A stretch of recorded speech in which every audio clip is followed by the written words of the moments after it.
Buenas tardes, estimados compañeros, profesor. Les habla Sadali León, estudiante de Ingeniería Civil.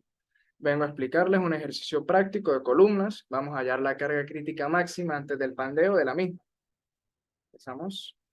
Primero, un conocimiento base sobre una columna, que es un elemento arquitectónico que tiene la función de sostener el peso de una estructura, sea un techo, un arco, una bóveda, y transmitir esta carga a los cimientos. Las columnas suelen ser alargadas y verticales, además de tener diferentes formas y decoraciones según el estilo y la época. Hoy en día también podemos evidenciar algunas columnas que no cumplen ninguna función estructural, si solamente son para embellecer la estructura. Pasamos con el planteamiento. Nos dice el ejercicio: por exigencias de la FIFA, se debe reforzar el número de columnas en las tribunas del estadio de Doha, en Qatar, sede del partido inaugural, del partido 3 de la fase de grupos y de la final. Para ello, se plantea utilizar vigas sobrantes de la estructura del techo, cortándolas en una longitud mínima de 4 metros y máxima de 6 metros, cuyo perfil se muestra en la figura 1 siguiente, uniendo con soldadura dos de ellas de la misma longitud, buscando el perfil para formar una columna que pueda soportar una carga permisible mayor a los 300 newton. ¿Sí? Las vigas están hechas de acero laminado, cuyas propiedades se encuentran en la tabla número 1, que se verá más adelante, pero por tratarse de una infraestructura de gran envergadura, hay sobrantes de todo tipo, efecto de la construcción. No obstante, para el diseño de las columnas deberán ser todas del mismo material. Expuesto lo anterior, usted deberá diseñar en el modelo de columna con todas las especificaciones y exigencias descritas, teniendo un factor de seguridad de 2,4. ¿Sí? Pasamos ahora. La solución para este ejercicio. Bueno, primero planteamos lo que conocemos. En este caso, yo voy a diseñar una columna con una longitud de 5,3 metros, donde, como dice el enunciado, el anuncio del ejercicio debe soportar una carga mayor a los 300 newton. ¿Sí? Esto con un factor de seguridad de 2,4, donde el material del acero el acero es material, va a ser acero laminado en caliente. ¿Sí? Con un módulo de elasticidad de 200 gigapascales. El perfil C, que es con los perfiles que nos están pidiendo trabajar, son conocidos como canales americanos, ¿sí? Canales americanos normales. Vamos a trabajar con un perfil 310 por 45. Para poder solucionar el ejercicio, lo primero es preguntarnos qué se nos está pidiendo. Pues están pidiendo una Están pidiendo que la columna soporte una carga mayor a los 300 newton. Por la ecuación de Euler, sabemos que la carga crítica que ella puede soportar antes de un pandeo va a ser igual, es la que tenemos aquí abajo, ¿sí?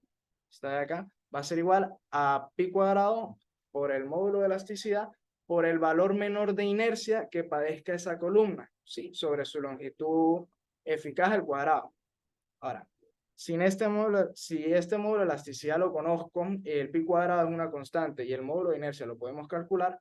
Para poder calcular este módulo de inercia, pues nos vamos a la tabla de datos del perfil, donde para el perfil de 310 por 45 milímetros me da un área de 5.690 milímetros cuadrados.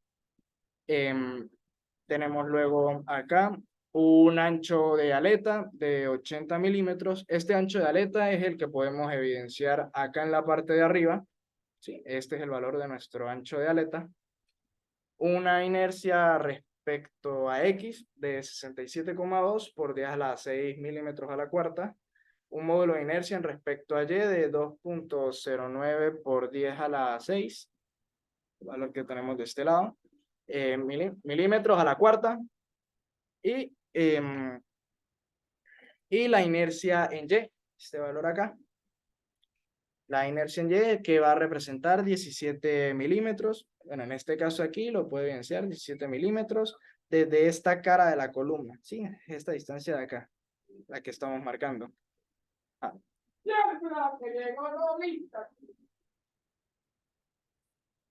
Para acá. Ahora, el diseño de soldadura que planteamos para nuestra estructura. Ujú. Para eso va a ser soldando las dos aletas del perfil en C. Es decir, vamos a soldar esta aleta, ¿sí? Esta letra que está como en una tipo escuadra. Esta aleta con esta aleta. Sí, la aleta de la cara opuesta formando una columna cuadrada. Procedemos ahora a calcular la inercia que me pide de la ecuación de Euler para esta columna respecto a los ejes inerciales que, ojo, estoy planteando en el centro de la columna, ¿sí? Calcular la inercia en X. ¿Esto para qué? Vamos a situarnos en el eje de simetría de la columna, ¿sí? Porque como esta columna o viga la podemos estudiar en X multiplicándola por 2. ¿Por qué? Porque nos paramos en el eje de inercia, en el eje de simetría de esta columna, ¿sí? Por eso nos planteamos en el centro de la columna para calcular la inercia en X y simplemente la multiplicamos por 2. Como digo, casualmente el eje inercial que estamos planteando está, digamos, acá, ¿sí? Montado en el eje propio de inercia respecto a X de la viga. Entonces va a ser solamente 2 veces la inercia respecto a X.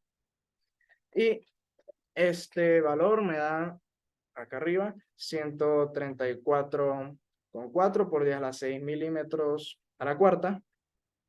Ahora, aquí la inercia en Y, como yo les decía en la imagen anterior, ella se consigue 17 milímetros después de la cara externa de la viga, ¿sí? Eso significa que el eje inercial de la columna está desplazado respecto al eje de inercia en Y de esta viga, ¿sí? Por ende, puedo multiplicarlo por 2 y tendría ya el valor de la inercia de la columna. Entonces, este va a ser 2 veces la inercia respecto a Y de la viga y ya, ¿sí?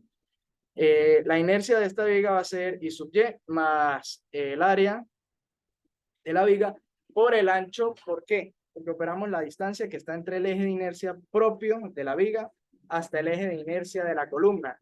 Y esa distancia va a ser el ancho menos X, ¿sí? Que es el valor que se desplaza el eje de inercia de la viga respecto a la cara externa, ¿sí? Vendría siendo esta distancia de aquí a acá.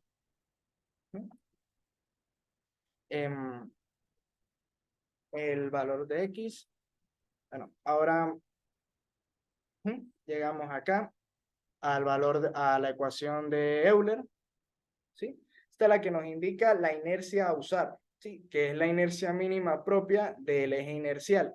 En este caso, la mínima pertenece a I sub Y, ¿sí? Entonces, se sustituyen los valores que conocemos, el módulo de elasticidad, con la inercia, y opero para arreglar las unidades y poder trabajar todo en metros y obtener así la longitud eficaz. Bueno, ahora, para la longitud eficaz.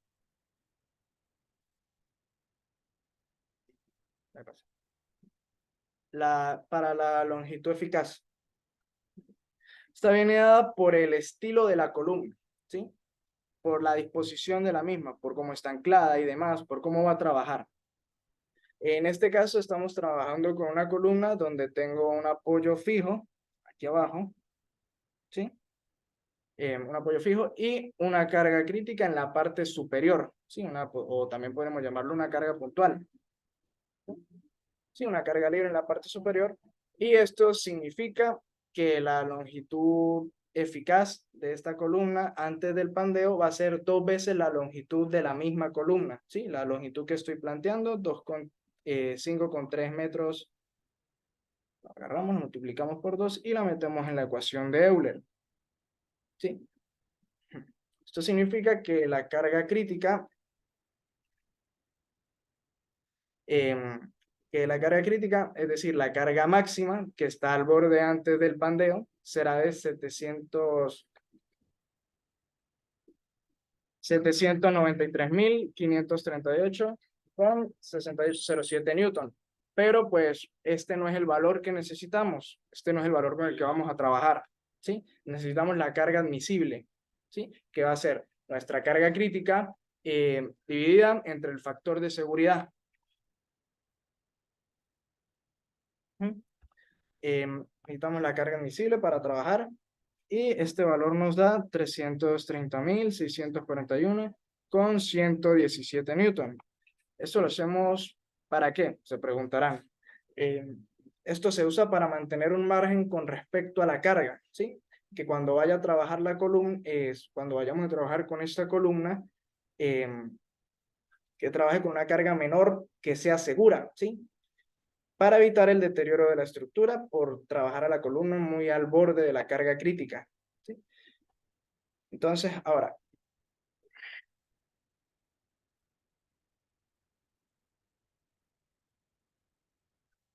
continuamos. Ujú.